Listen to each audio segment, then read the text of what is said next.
Olá pessoal, tudo tranquilo? OABeiros e OABeiras de plantão, Pietro Kidikmo Júnior falando, professor de vocês de processo penal para a segunda fase do exame da ordem, ou seja, a nossa última e derradeira etapa rumo à vermelhinha na mão. Estou aqui hoje para te dar umas dicas daquilo que você precisa saber para conquistar essa tão sonhada carteira vermelha da OAB, certo? Dicas então para a segunda fase do exame da ordem de direito penal e processo penal. A primeira questão absolutamente importante, e importante por quê? Porque nós vamos conseguir identificar todo o caminhar, toda a evolução, a forma pela qual nós caminhamos no processo penal, no sentido de então analisarmos o processo propriamente dito e o procedimento. Então, se nós, galera, prestem muita atenção, dominarmos, e nós vamos dominar a forma como os atos que compõem o processo se desenvolvem, nós iremos chegar ao pleno conhecimento do procedimento, ou melhor dizendo, dos procedimentos penais. E com isso, sabem qual é o risco de nós errarmos a peça? Zero. Risco zero. Por quê? Porque como nós vamos saber exatamente por onde nós andamos e por onde o examinador anda para perguntar a peça, nós iremos então saber exatamente de que peça nós estaremos tratando, ok? Então vamos lá.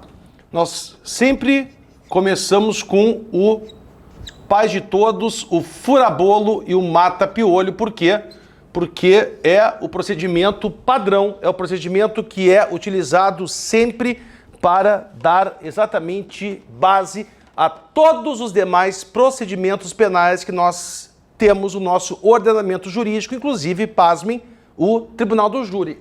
Galera, procedimento como ordinário, ele é muitíssimo mais completo do que o próprio procedimento escalonado do Tribunal do Júri. Então, vamos lá. Os atos que compõem esse procedimento. E por que isso aqui é tão importante? É grande dica aqui, é a dica preciosa. Por quê? Porque exatamente nós aqui, né, podendo falar, podendo mostrar para vocês cada uma das etapas do processo, ficará muito fácil de vocês acertarem de que peça a banca estará falando. Vamos lá então? Olha só, a nossa linha. Aí, nós temos a prática de um fato definido como crime, imediatamente depois da investigação feita pela Polícia Judiciária, seja por meio de um inquérito policial, claro, não é o caso aqui, porque nós estamos em pleno procedimento comum ordinário, portanto, seja por um inquérito policial, que é o mais provável, certo? Havendo prova da materialidade e indício de autoria, o Ministério Público é obrigado a oferecer a denúncia. Importante que a gente destaque, galera, que exatamente nesse momento aqui do oferecimento da denúncia é o momento em que se inicia, cuidado, não o processo penal, mas se inicia a ação penal. Oferecimento da denúncia, ok? Oferecida a denúncia, claro, para que a gente possa prosseguir, nós teremos o recebimento da denúncia. Aqui nós temos, galera, estatisticamente uma das peças mais cobradas na segunda fase do exame da ordem, qual seja a resposta à acusação. Então, recebida a denúncia,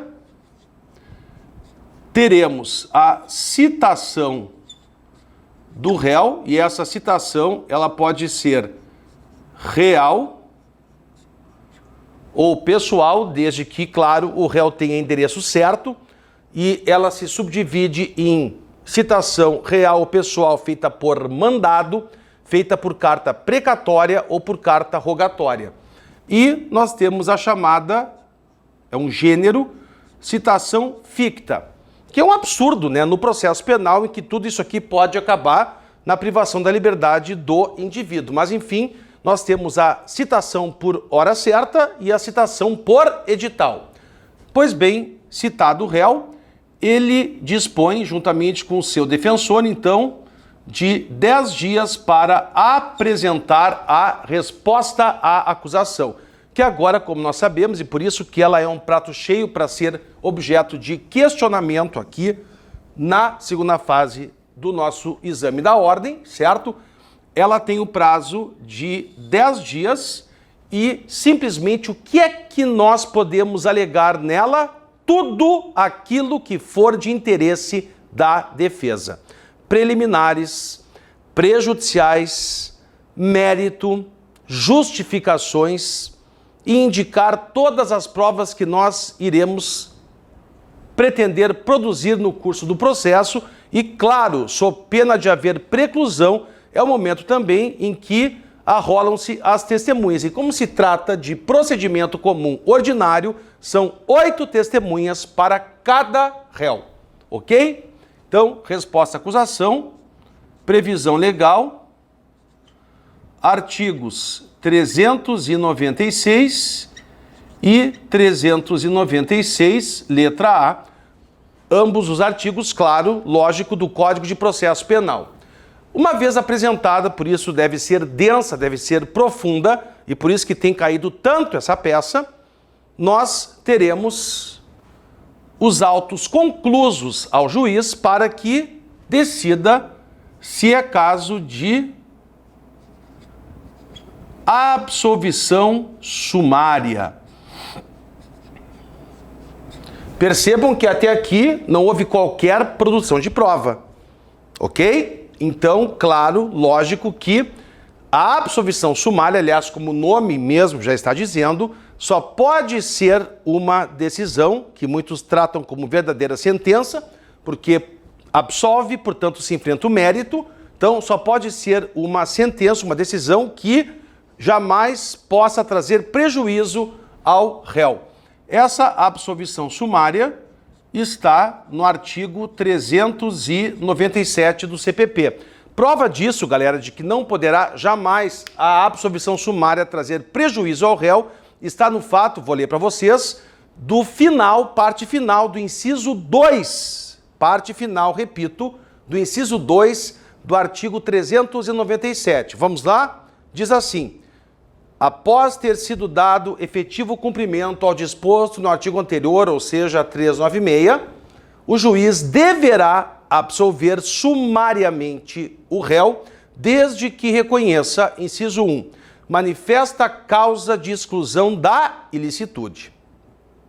Inciso 3, estou pulando de propósito, manifesta causa que diga que não houve crime, ou seja, atipicidade. E o inciso 4, quando o juiz reconhecer causa de extinção da punibilidade. E o inciso 2 te liga, manifesta causa de exclusão da culpabilidade, vírgula, salvo inimputabilidade. Por que salvo inimputabilidade? Porque mesmo aquele tararaca, aquele maluquete, ele tem direito de produzir prova e talvez, ao final do processo, ser absolvido sumariamente ou ser absolvido lá no final sem qualquer ônus. Então, se não houve prova e mesmo esse maluquete tem direito a produzir prova, vou agora criar uma expressão para me tornar ainda mais didático. O que acontece?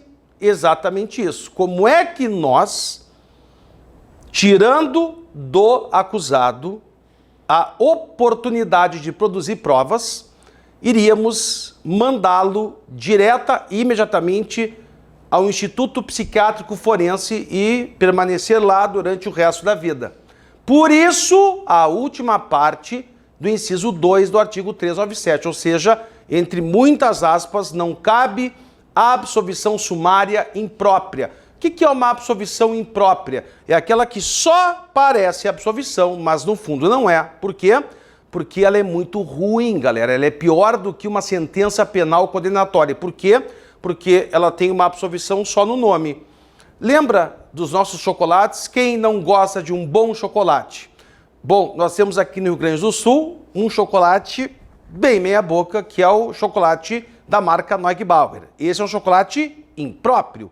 E nós temos, já me deu vontade agora, muita vontade, a Inhabenta. Lembram da Copenhagen, que é o chocolate próprio. Então, o que a gente prefere? A gente prefere, obviamente, uma absolvição própria, porque é essa que realmente faz a diferença e livra o réu de qualquer ônus. Então, a absolvição própria é o ouro, a absolvição imprópria é o inferno. Por isso, como não houve qualquer produção de prova, é só a gente acompanhar aqui, certo? O que acontece? O juiz poderá absolver o réu, desde que reconheça, vamos agora focar no inciso 2, manifesta causa de exclusão da culpabilidade, salvo inimputabilidade. Por quê? Porque ele não ia sair livre, leve e solto. Ele iria ser internado no IPF. Bem, não sendo o caso de absolvição sumária, nós deveremos observar o artigo 399, que é importante muito. E por quê? Primeiro, porque, além de o réu preso ter de ser citado pessoalmente para que se preserve efetivamente o devido processo legal, cujos corolários são a ampla defesa e o contraditório, ele deverá ser trazido, claro, até porque o interrogatório é o último ato da audiência, vou repetir, interrogatório é o último ato da audiência e, como tal, é absolutamente um ato de defesa e não meio de prova. Ora, se o réu não estiver presente na audiência, toda essa tese de que o interrogatório colocado ao final é para melhorar a situação do réu vai por água abaixo.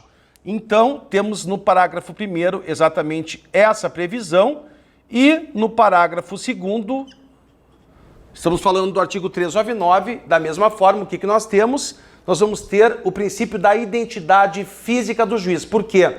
Porque se o juiz que irá sentenciar o processo não for o mesmo que tiver produzido a prova, participado da produção da prova, essa sentença é nula. E aí nós vamos para o ápice do procedimento comum ordinário, que é a AIJ, Audiência de Instrução e Julgamento. E se eu fosse você, eu lembrava muito da ordem dos atos da audiência de instrução e julgamento. Por quê? Porque a forma pela qual nós vamos estabelecer a ordem dos atos na audiência de instrução e julgamento do rito comum ordinário será aplicada a todo e qualquer procedimento. Professor, mas e na lei de drogas, em que o interrogatório é previsto como sendo o primeiro ato da audiência? Galera, OABeiros e OABeiras de plantão, a prova objetiva, já passou. Aqui não. Aqui, conforme dizem tanto o STJ como o Supremo Tribunal Federal, nós devemos seguir sempre a ordem dos atos da audiência de instrução e julgamento do artigo 400 do CPP. Por quê? Porque ele é mais benéfica e os próprios parágrafos do artigo 394 mandam que se utilize o rito comum ordinário. Então, nós vamos ter aqui a oitiva da vítima, depois nós vamos ter as testemunhas, nessa ordem, sob pena de nulidade, testemunhas de acusação, testemunhas de defesa, como eu disse, são 8, certo? Depois nós vamos ter as famosas e vergonhosas acariações. Por que vergonhosas? Porque duas pessoas que viram o mesmo fato, presenciaram o mesmo fato, estão mentindo. Então, acariações, reconhecimento, que bonitinho esse desenho, de pessoas e de coisas, e esclarecimentos dos peritos. Depois disso, o que nós vamos ter? O interrogatório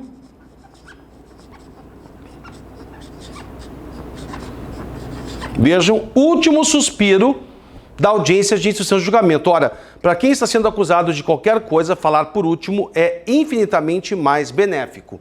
Interrogatório, eventuais diligências cuja necessidade se tenha originado aqui na audiência. Então, diligências. Caso não haja pedido de diligências ou caso postuladas elas forem indeferidas, nós já vamos ter aqui os debates. Prazo é sempre igual em todo e qualquer procedimento, 20 minutos para cada parte, prorrogável por mais 10, e sendo que, em havendo a figura do assistente de acusação, ele terá 10 minutos que, logicamente, deverão ser estendidos também aos demais réus. Debates e sentença em audiência. Então, nós tivemos aqui duas questões extremamente importantes. Aqui nós temos a chance grande de uma primeira peça a ser cobrada. A resposta à acusação. Como é que eu vou saber disso? Ora, porque a banca, como sempre fez e sempre fará quando se tratar de uma resposta à acusação, irá dizer que o réu foi citado. Se ele foi citado, significa que a peça, por quê? Porque logo depois da citação vem a resposta à acusação, a peça sempre será uma resposta à acusação, ok? E aqui nós temos uma outra peça, por quê? Porque logicamente que a peça não é oral e há duas exceções em que os debates orais serão substituídos por memoriais, certo? Então, exceções, vamos colocar aí, são exatamente as seguintes. Artigo 403, parágrafo 3º do CPP, ou seja, quando o feito for complexo, e a outra exceção é o artigo 404, parágrafo único, porque é o caso em que, havendo postulação de diligências por alguma ou ambas as partes, o juiz defere, é óbvio que o processo não poderá terminar na audiência sem que venham ao processo as diligências. Então, aqui nós temos uma segunda peça. Como é que eu vou saber? Aqui, já falei, né? Réu foi citado. Então, aqui nós temos a resposta à acusação. E como é que nós vamos saber a outra, que é bem frequente?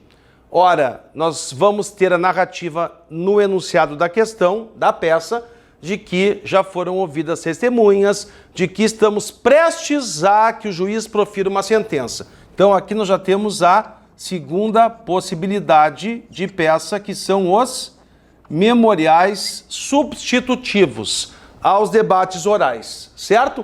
Então, por isso que é tão importante nós sabermos o procedimento padrão, que é justamente o procedimento comum ordinário. E por que isso?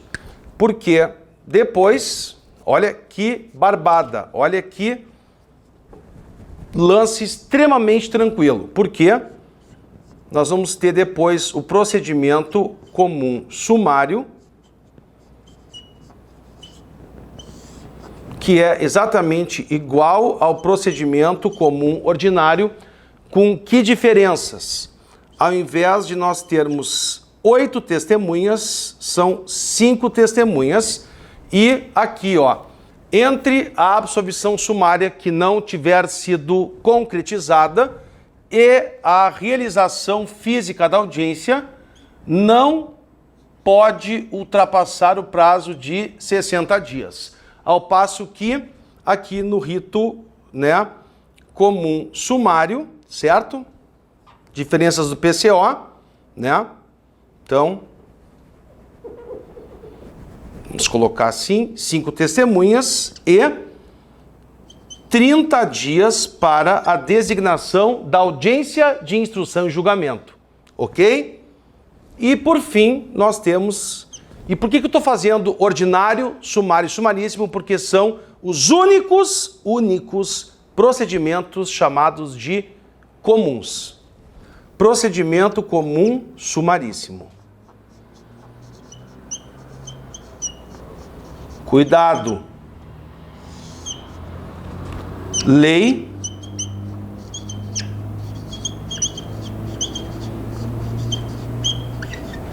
9.099 de 95. Qual é a única peculiaridade aqui? Podendo cair a resposta ou os memoriais, cabem memoriais no rito sumaríssimo. Só que aqui, ó, a resposta é preliminar. Qual a diferença de uma resposta à acusação e de uma resposta preliminar? Vamos fazer o desenho aqui. Olha só. Por que ela é chamada de preliminar? Porque, ó, oferecimento da denúncia não vamos ter como temos no ordinário e sumário, ou seja, o recebimento não, antes disso, o acusado não é réu ainda, porque ainda não foi sequer recebida a denúncia, então haverá uma notificação para que o denunciado ofereça a resposta preliminar, que será apresentada de forma oral lá na audiência, e aí nós vamos seguir com tudo aquilo que nós já sabemos, é a mesma estrutura do procedimento comum ordinário, e cuidado, já caiu na prova da OAB. O pessoal diz, mas não é possível que a gente tenha memoriais no sumaríssimo. É possível sim. Mas é que não está previsto. Em nenhum procedimento está previsto, salvo no ordinário. Mas como eu disse, o ordinário, como o pai de todos, fura bolo e mata piolho, ele se expande para todo e qualquer outro procedimento. Então, aqui, a outra peça serão os memoriais. Lembrando, né, que o número de testemunhas aqui no rito sumaríssimo é de 3, certo? Então aqui nós já temos uma questão importante. Já identificamos duas peças. Quando se tratar de já estar constando no enunciado que o feito foi sentenciado, só pode ser uma apelação. E por aí vai. Então, primeiro eu dei essa letra, essa tinta aqui para vocês do procedimento. Agora nós vamos, porque nós estamos aqui para apresentar o quê? O que você precisa saber para a segunda fase do exame da ordem. E olha que barbada, isso aqui não vai mudar nunca. A estrutura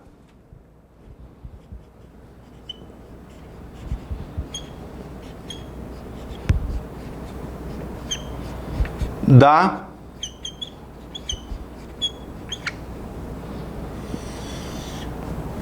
peça. Olha que barbada, seja ela qual for, nós vamos ter aqui, ó, o endereçamento que o enunciado vai nos dar.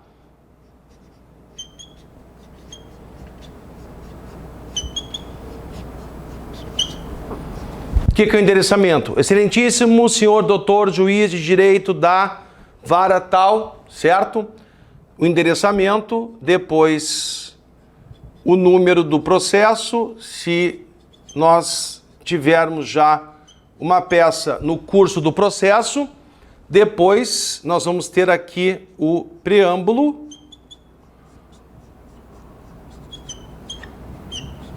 por exemplo, Pietro Quidicchimo Júnior, já qualificado nos autos do processo em epígrafe, vem por meio de seu procurador abaixo firmado, entre parênteses, conforme procuração anexa, fecha parênteses, a apresentar, por exemplo, resposta à acusação, conforme os artigos 396 e 396-A do Código de Processo Penal, conforme razões de fato e de direito a seguir expostas. Certo?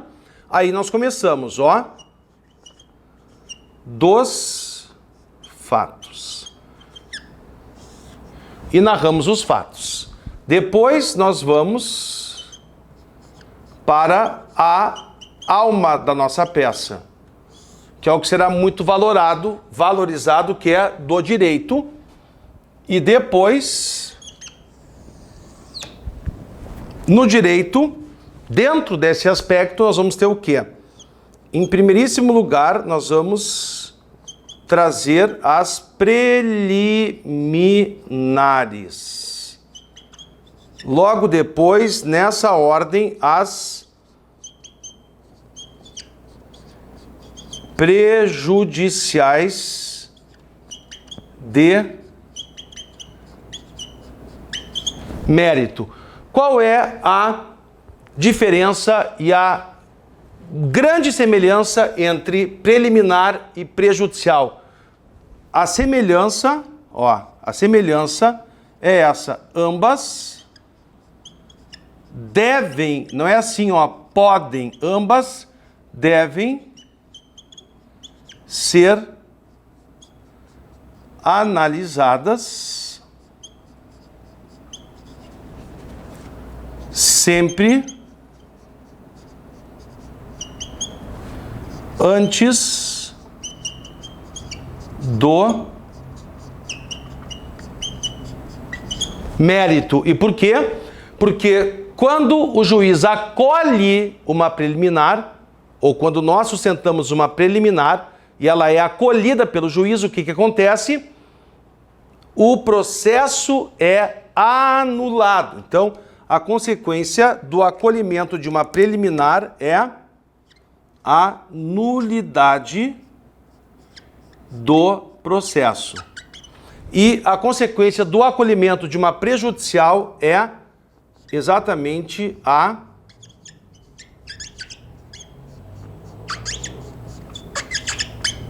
absolvição do réu. E depois, por fim, ainda no direito, nós temos o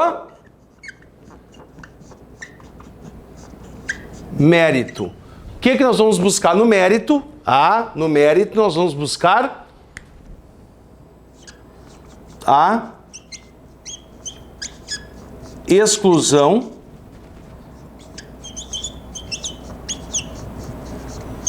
do crime e, consequentemente, a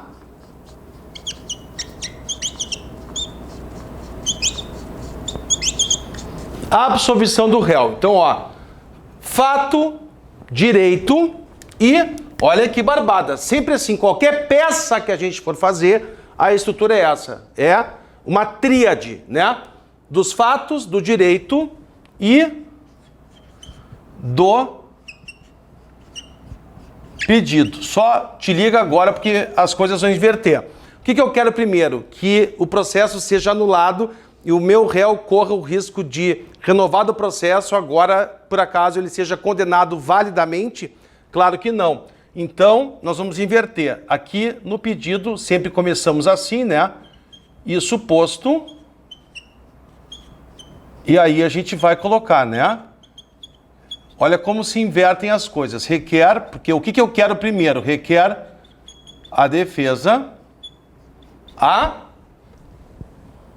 primeiro, que é o que eu quero, né? É o mais benéfico ao réu, a absolvição do meu cliente. Em segundo lugar, se não der, aí, tanto que a gente coloca, né? Caso não tenha sido acolhida, não seja acolhida a absolvição, que seja reconhecida a prejudicial, porque da mesma forma irá conduzir o réu à absolvição. E só por último, mas vejam que preliminar, lá na fase da estruturação da peça, ela deve ser a primeira. Agora, no pedido, eu não quero que reconheçam a nulidade e ainda haja o risco de o meu réu ser condenado validamente. Então eu vou inverter. O último vai ser o primeiro aqui no pedido. Por quê? Primeiro eu quero a absolvição, depois eu quero uma prejudicial, exatamente pelo fato de que exatamente também vai conduzir a uma absolvição, mas não enfrenta o mérito da mesma forma como num pedido de absolvição. E só por fim eu vou dizer assim, caso apenas argumentando não acolhida a absolvição ou a prejudicial, requer seja reconhecida a nulidade do processo. Então, por último, nós vamos exatamente pedir que sejam acolhidas as preliminares E aí nós vamos colocar aqui exatamente data, local e OAB, certo?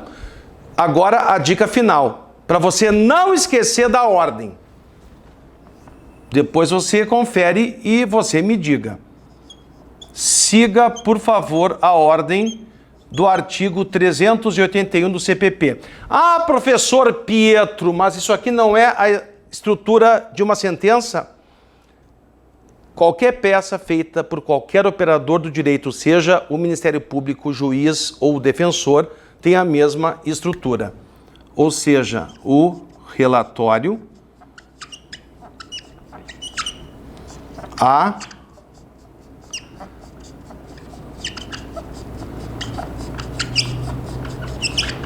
fundamentação e o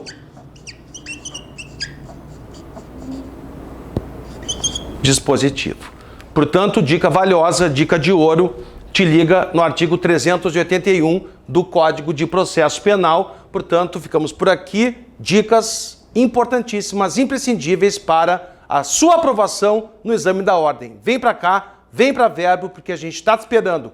Beijo grande e até lá!